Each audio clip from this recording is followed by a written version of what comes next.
You're listening to the Off Balance Podcast, where faith, family, and business collide. Hosted by Brooks Deming, Doctor of Business Administration, business coach, and resilience expert. Each episode features real-life conversations to help entrepreneurs like you build resilience and lead with confidence.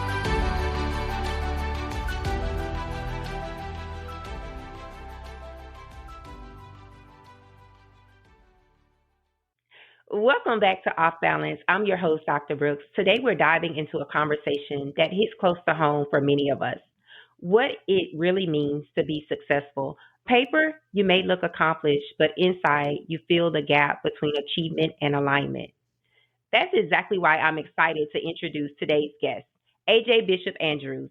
She's an internationally recognized speaker, wealth strategist, and founder of Pharaohs, a movement helping women. With over 20 years of leadership experience at major financial institutions, AJ knows what it takes to build wealth and what it takes to make it meaningful. AJ, welcome to Off Balance.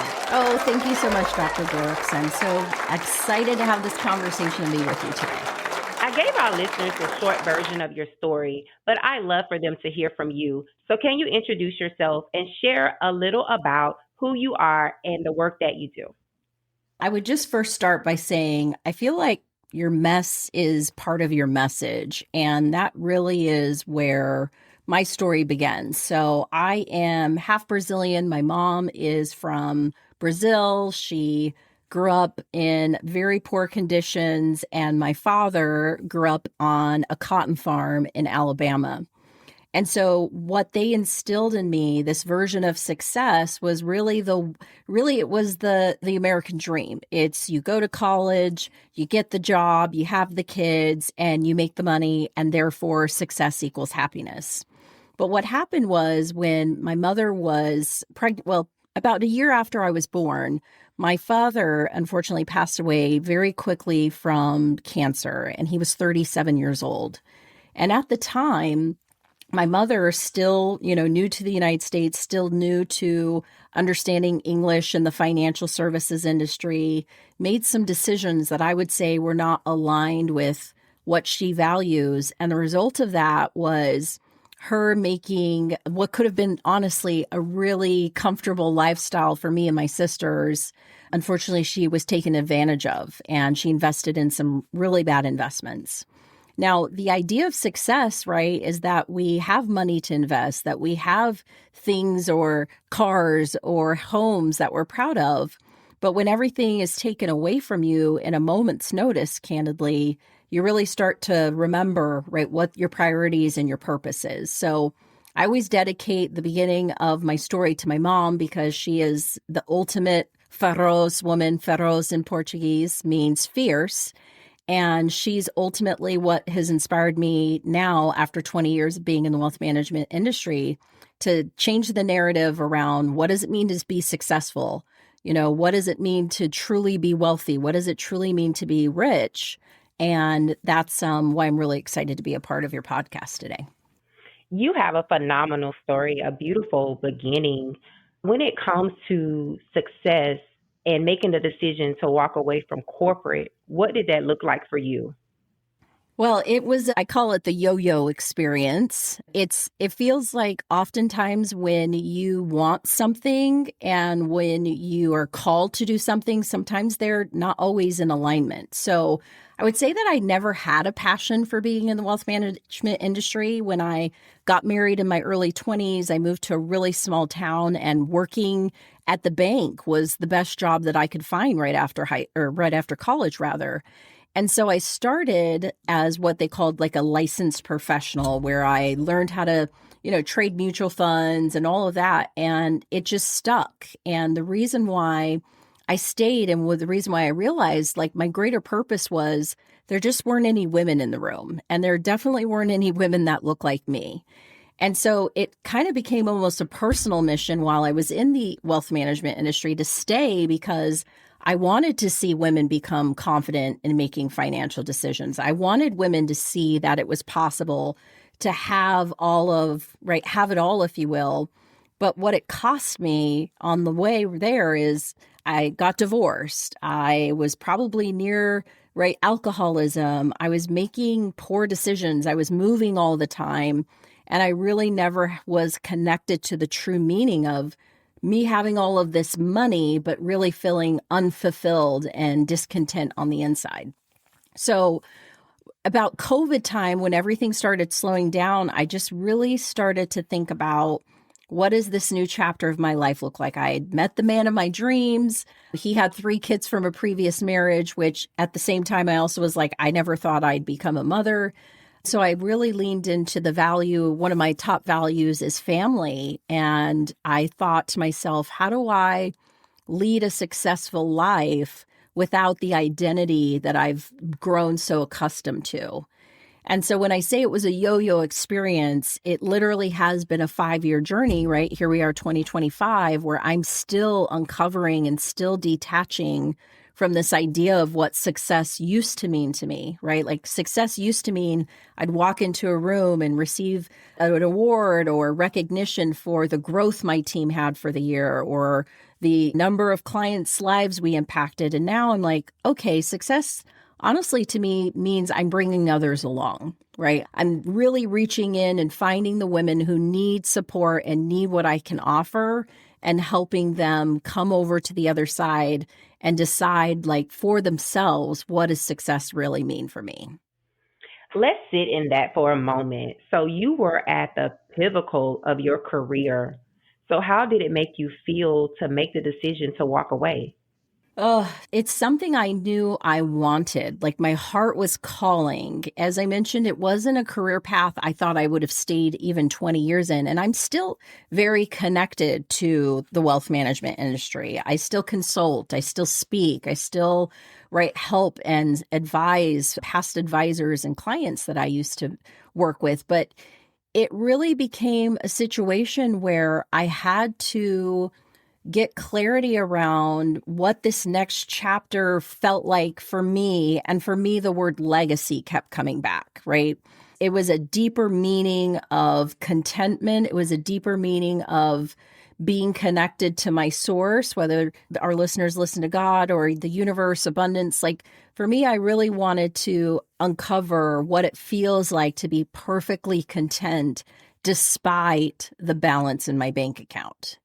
And it's been a undoing of being attached to having a certain income, having a certain amount of money in my bank, if you will, but there's been greater meaning and purpose behind the work. And I full-heartedly believe that success is repetition and consistency. So taking the leap was probably harder than I thought it would be in the sense of getting my mindset there. But my body, the way I felt, my emotions, like I've never been more joyful. I take morning walks every day with my husband, right? I'm really able to connect more with myself and with my family and my community than I ever would have been if I stayed on the path of trying to climb the corporate ladder. That leads perfectly into my next question. What mindset shift helped you and how can others adopt it? The core of what my message and what I love to work with women on is this idea of confidence, right? So their confidence comes from inside of you, right? Versus comparison. And so in my upcoming book, the book's called Rich Like Her. It comes out in January, but it really was this exploration of what's the difference if you're rich like her, right? And I played off of that title from being external. I'm comparing myself to someone else mindset versus I'm really going inside and looking at what I value, what has meaning to me, what feels like my purpose, my mission, right? My divine assignment. Why am I here? Like the bigger questions that are juicy, but also sometimes uncomfortable.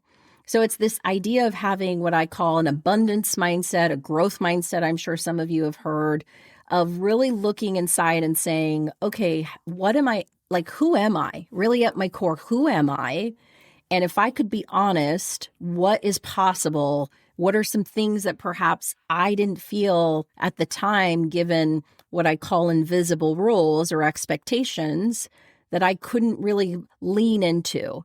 And that mindset helps you get clarity around What am I actually like? What brings me joy? What lights me up? And then it takes the courage, right, to take the steps. And it's not always a big leap. Sometimes for some of the women I talk to or work with it's just a small decision, right? Every day I'm going to shut my laptop off at 5 p.m. no matter what. Like that's my protected time. It's small little decisions like that move you towards building that confidence, right? Keeping your word to yourself and having that mindset of no one is going to get in the way of my promise to myself. That's what builds confidence and this abundance/growth mindset that I work with women to cultivate. And can you explain how does confidence work in practice? Confidence, you hear the common like, I did it anyways because I was scared, or, I took the big leap of faith. And I think those moments definitely surface, but I think the more common confidence moments are really in this idea of conviction. So am I in a moment where I am convicted to take action? Am I in a moment where even though the noise, the haters, the drama, the negativity is telling me something, but my body, my gut, my intuition is telling me other, do I have the courage to take those steps? And so confidence in motion to me, it's a combination of not only the little steps, but it's really also the big ones and continuing to be in that practice, as I like to call it, like this dance of knowing where your limits are, right? Sometimes you'll take a chance or make a choice. It goes terribly. Okay, cool, awesome. Really, confidence is your ability to learn from the mistake because no one's perfect. Everyone makes mistakes. I've made plenty. And my confidence has been built from the fact that I know I can overcome, I can flip the script, I can change my mindset so that I can look at it as a gift or a lesson that I needed to learn to get to the next level. So when you have this ability to kind of, I sometimes call it being on the balcony versus being on the dance floor, when you can go and say, okay, I'm looking back at that perspective, I'm looking back at what happened, what would I have shifted, what would I have changed, and what did I actually do perfectly well? And it has nothing to do with me. So it's asking more questions, like confidence is questions, and learning to ask yourself questions is one of the hardest things I think we do as human beings, because we're, especially as women, right, we're used to asking the questions of everyone else. What do you need for school? What time do you need to be there? And so taking the time to just be in questions that ask deeper things of you creates the confidence over time. You work with a lot of women and you coach them and you mentor. What's a common mistake that most women make when they're trying to build confidence, and how can they avoid it? I would say the number one thing that comes to mind just right here is this idea that their worth is tied to their value, right? So a big piece of my journey in working with women, especially women who are considering leaving very lucrative roles, right? The golden handcuffs are real, or they're looking to start a business because they feel called to serve in a different way. It's this idea that like, you find your value in what you do, right? Again, that idea of my action, my activity, my busyness is what I do. That's my value. And it's switching that and looking at it as, no, what's my worth?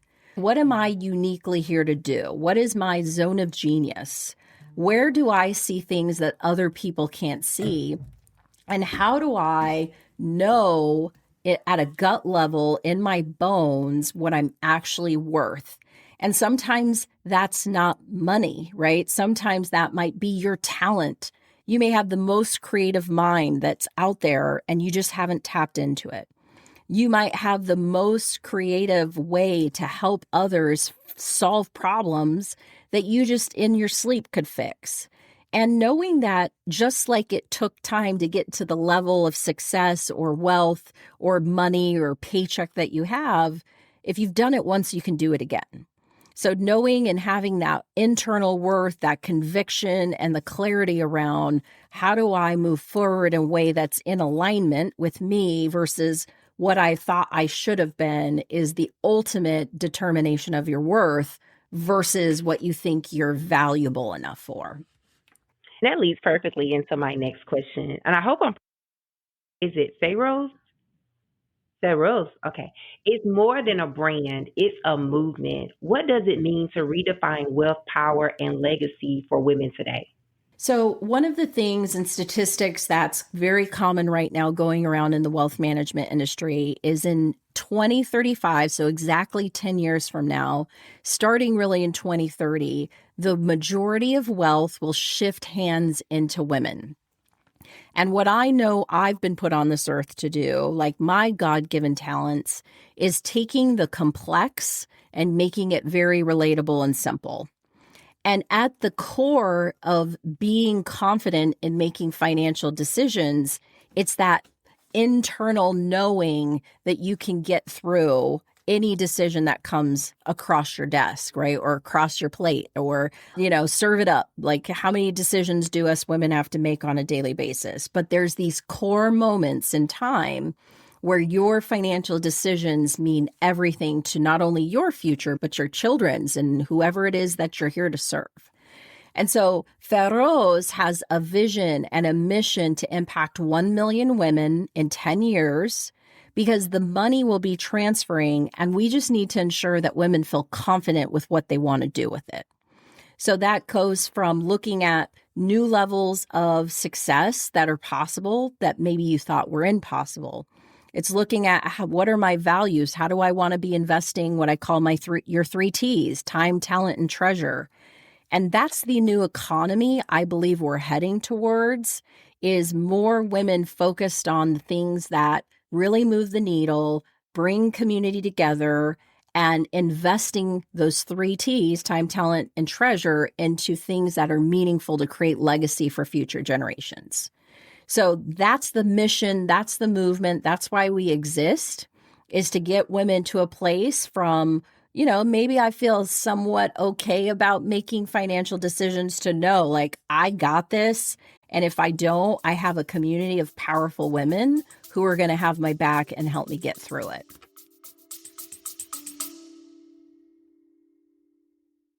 Are you tired of pushing forward but still feeling stuck? You've tried motivation, books, and other programs before, but consistency, boundaries, and resilience still feel out of reach. That's exactly why Dr. Brooks created the Rise coaching program.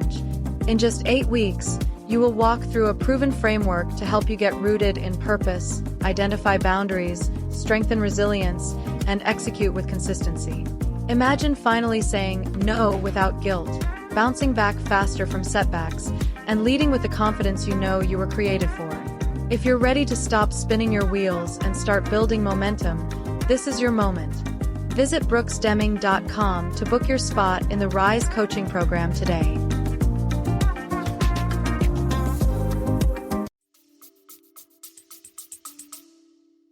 What if you have women that are listening and they're like, AJ, I hear what you're saying, but I just don't think that I will be in a position in 5 to 10 years to receive the transfer of wealth.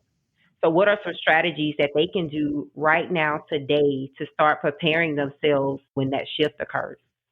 Yeah, such a great question. And ultimately, it's Tony Robbins says this, it's so good. But he says in his book, I think I read it when I was 10 years old, but he says your destiny is based off of your ability to make powerful decisions. It's a little more poignant than that. But the reality of decision making is rooted in your belief system. And I'm not talking about whether or not you believe in, right, aliens or whatever. Like, how were you taught to have a relationship with money? And so the number one thing women can do right now, and literally if you're in your car or after you listen to this, if you have a piece of paper, write down the word money. And I call it a money mind map. And it's looking at what are all of the existing beliefs I have about money. So like one for me that I'm constantly coming up against is money doesn't grow on trees. Like my mom used to say that all the time in her cute little Portuguese accent.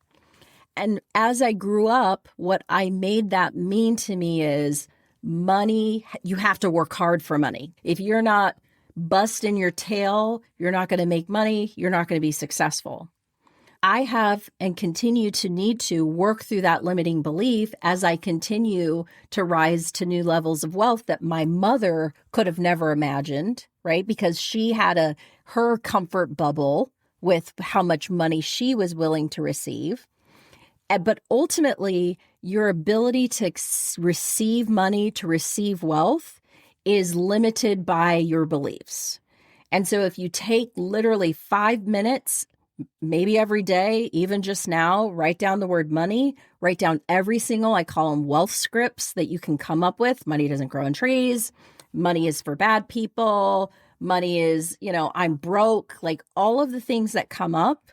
And then taking a moment to be with one, not all of them. You can't unfortunately do all at once, but choose the one that has the most power over you right now and learn how to rewrite that on your own. And you'll be amazed with all of the things that'll start shifting. That is really good advice because I grew up with limited beliefs around money as well.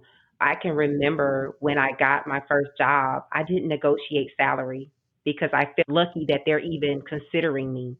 So, for those that are listening and they are going into corporate or they're starting their own businesses, what are some things to bring to negotiations? Because sometimes we downplay, especially as African American or brown women, we downplay what we're bringing to the table. What advice can you offer for that? This is one of the number one questions I get from women in corporate, right? Who are unhappy in a role and they're staying because they're just worried it's the best that they can get. It typically is exactly what you're speaking to. It's this idea of my value. What am I worth? And again, we want to detach the worth. Like there's a whole other deeper meaning, like wealth is worth, right? That comes from inside. But your value in the workplace, it matters.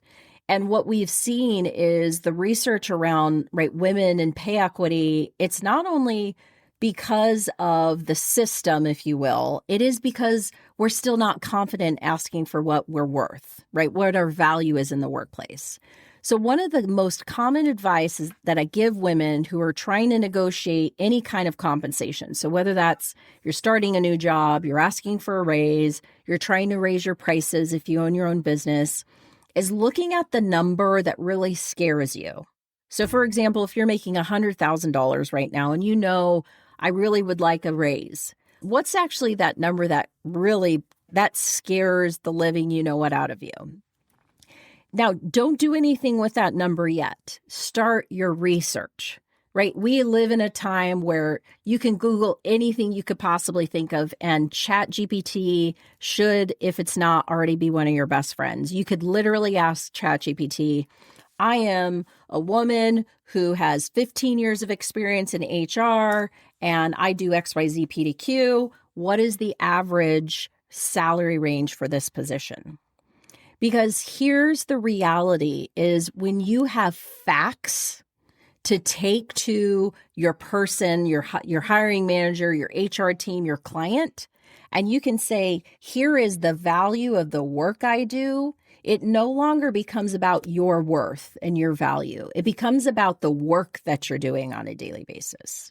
And so taking yourself out of the equation and making it about fact, making it about logic, it's a very freeing place to be, because if they can't see the value, they will tell you that, and that gives you an indication of what's next. Now, let's say the value that's coming up is significantly less than what you think you could get. Well, that's where the creative talent, the T in the 3 T's comes in, is what could I be doing as well as, or on top of, or because of this? So a lot of women, right? We live in an online economy. You could start coaching women. You could start a podcast. You could start like the smallest of things to start getting yourself outside of your comfort zone. Because I think the other thing we run into as women is the scarcity of time, right? We think about we don't have enough time in the day. But if you could add an additional $10, $15, $20,000 every year by putting your genius in a PDF and selling it online, like that's actually not extra work for you. Yes, it's going to take a little time right now to build or to create or to grow. But longer term, as women, we need to be thinking about how do I call it a portfolio career. How do I make sure I have, some people call it the seven ways of passive income, but ultimately, how am I building myself in different ways to have different streams of income coming in? And so the value that you're looking for, let's say it's more than what you're thinking, there's other ways for you to get there besides just asking your employer or your clients. And I think that helps it feel more solvable than you trying to make up the gap of woulda, coulda, shouldas, or there's something about me. So that sounds more of taking a strategy of building wealth through alignment.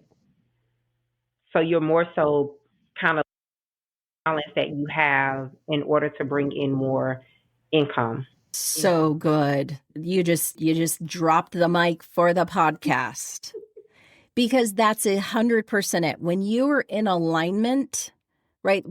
We all have a vibration. We're made up of molecules where chemical reactions are happening in our body at all times, right? Science. People say that's woo-woo. I'm like, no, this is true science. And so when you start aligning yourself with what your God-given gifts are, the business, the opportunities, the connection, the like-minded individuals find you and you find them and create new opportunities. Now, the beauty, and I'm sorry, guys, if you're listening to this, but ladies, we are naturally collaborative. Like all the way back, we've had to help each other. We've had to raise each other's kids. We've taken care of kids. Like we are naturally collaborative. And there's the African proverb, if you want to go fast, go alone. But if you want to go far, go together. That has meaning and truth behind it. And if you're aligned, it's not burning you out. You don't feel stressed out. I love doing this interview with you because we're aligned. We have a common belief that women are powerful and that women are the key in the future to, right, shifting all the things that are happening in the world right now, right? We'll just keep it really vague like that. But I believe women are the most powerful creative beings. And so when I align with other women who have that same vision, that same mission, that same goal, it doesn't feel like work. And who knows what's possible. So I think specifically with women, the more we think about how we can lean into each other, and the more we can figure out how to collaborate and create our own connections, because spoiler alert, the dudes have been doing this for a long time. We've been a little more proper about it. But the more we can do that, the more powerful all of our businesses will be. And we'll just create an amazing economy. That is so good. But let's build on that. So how does this connect to the confidence piece of even collaborating? Because sometimes women can be hesitant to collaborate, especially if they may have a bad experience in the workplace or in corporate. So how can this connect with collaboration? I just had a major flashback when you said that. And it literally feels like, in a way, exactly what you're saying is right here for me, right? Like the instant, in theory, collaboration is how we should all work. And there's always that moment or that's like, I can think of many women that I've worked with that made it clear to me they had no interest in supporting me. They were going for the one job that the one woman could get, and it was a race to the finish. And so that feeling of disappointment is a word I would use in my experience, or being burnt, or being honestly taken advantage of is real. And I never want to discount that for women because it's truth, especially for women of color. Every day we have to deal with that. That's our reality. But what I've also found on the other side is when I've looked on the inside and I've done the work that I need to do to build my own value, my own worth, my own confidence, I become unstoppable. And so what happens is when other women see you in your power, sometimes they're afraid of it. And that tends to be the woman that's going to come out as competition or comparing. Or when other women see you in your confidence and they're like, that is a bad girl. Like, I want to be a Miss Beyonce, Sasha Fierce. There's a reason we're called to her because we see her standing in her power, and that gives us permission to stand in ours. And so it's honestly, it's a trial and error, but you will see and you will know the women who stand for you and with you versus the one that tears you down by the way they interact with you.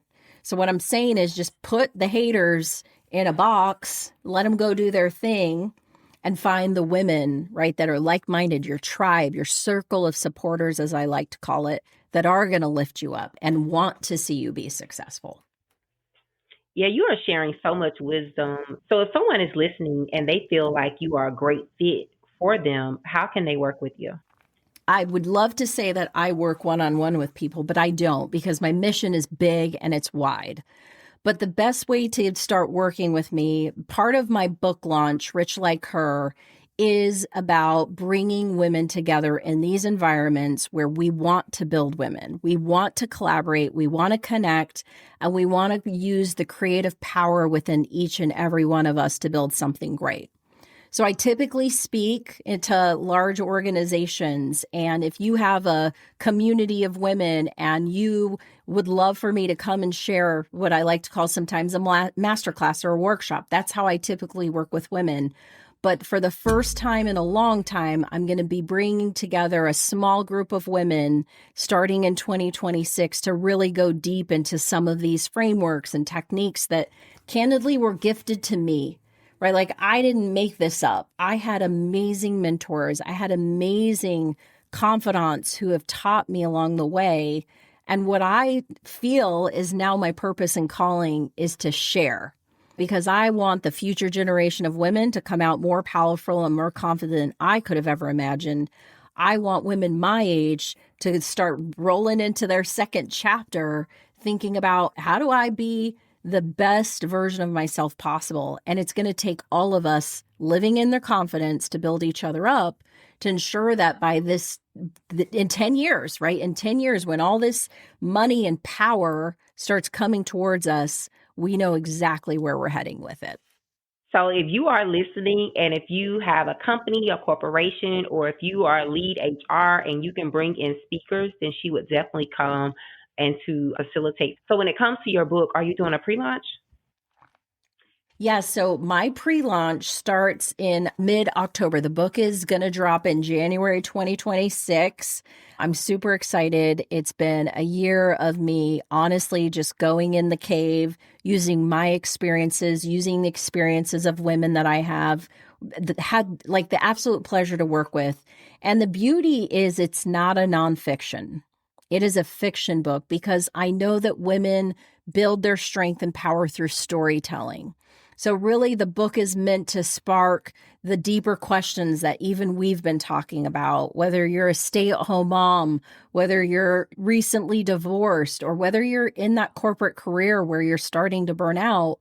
Like, the book is meant to be a living fable allegory of the questions and the experiences of women that I love dearly and have worked and served with. And so the book we're going to start putting out pre-orders here pretty soon. My website is ajbishop.com, so you'll start seeing the availability of getting on the list.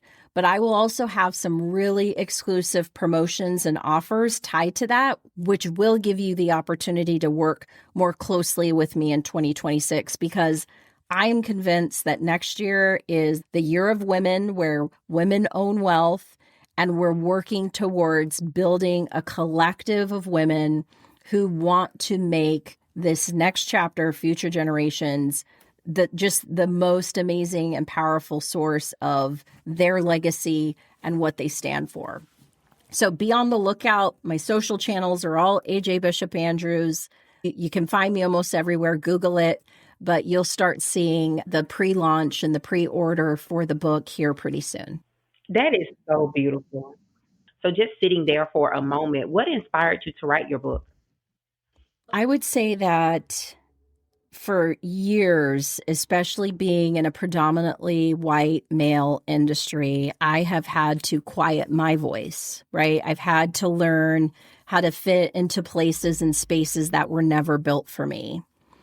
And when I finally kind of full circle coming back to the original question of where the courage and the conviction came to leave my very comfortable corporate job to doing something that felt more meaningful was, hey, I've been through some stuff and I've seen women go through stuff. And is there a way that I can give back and give what I call, one of my mentors calls a lightning bolt, like a leap over all of the mess, over all of the drama, over all of the second guessing? Is there a way for me to transport a woman standing here to 15, 20 years down the road, looking back saying, oh, I'm on this same path, or perhaps I may not want to go down this road? And ultimately, what I've come to realize, the most valuable asset we have in our lives is our time, because we can't get that back. And unfortunately, this year, my mother was diagnosed with dementia, and I got really, really clear with myself that my time is now. I want to make an impact. I want to leave a legacy that my mother can actually remember, because I don't know how much time my mother will still be my mother. And there's this vision I'm holding in my mind.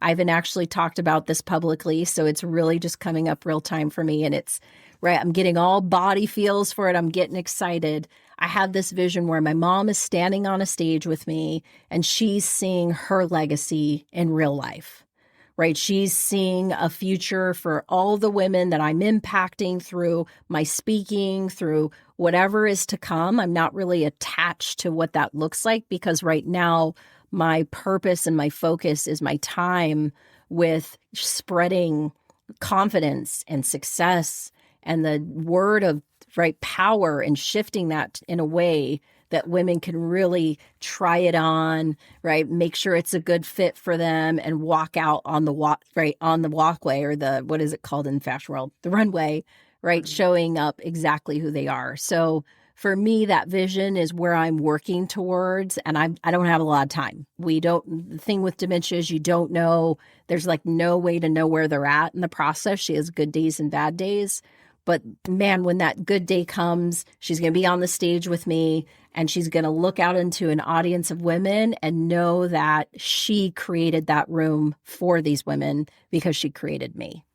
So that was it. That was it. That was the reason. That was the spark. That's the mission. That's the fire. That's the feroz, right? The fierceness. It's all because my mama.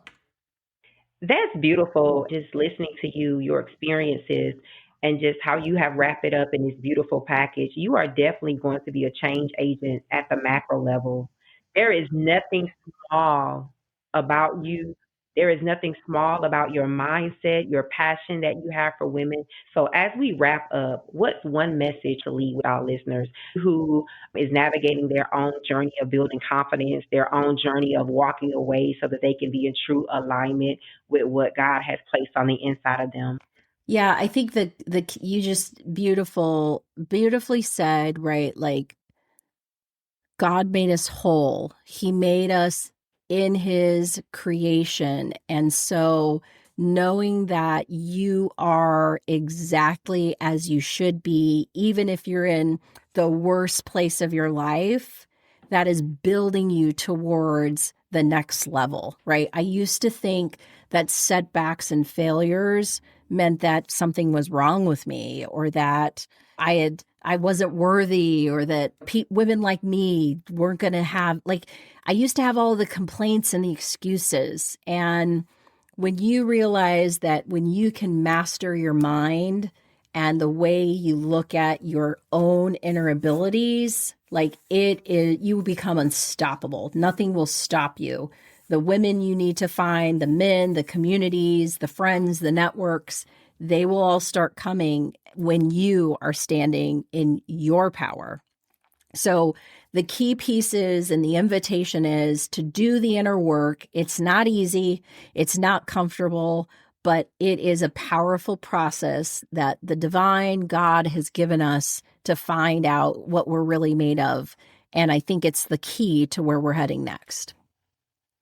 Ladies, you heard it here. She told you it's time for us to stand in our confidence. It's time for us to walk in all of those things that God has created us to do. So again, AJ, it has been such a pleasure, and we will be flooding your website because we want to be on that wait list. Thank you. Oh, thank you so much for having me, Dr. Brooks. I've enjoyed this conversation. The time went by so fast. I'm like, wait, we're over. But I'm grateful for you and what you're creating for women and the future path. Like, these conversations matter. They're important. They're impactful. And just keep doing what you're doing too. Thanks for listening. Please rate this episode and share it with your family and friends. To learn more about your host or to book a coaching session, visit www.brooksdeming.com. Until next time, rise.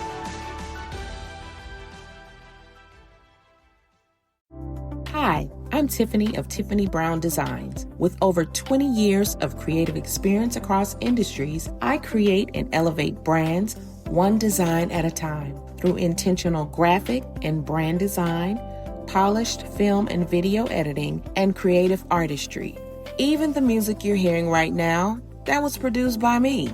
I also create custom tracks for websites, intros and outros, and content. So what are you waiting for? Visit TiffanyCBrownGD.com and let's bring your vision to life.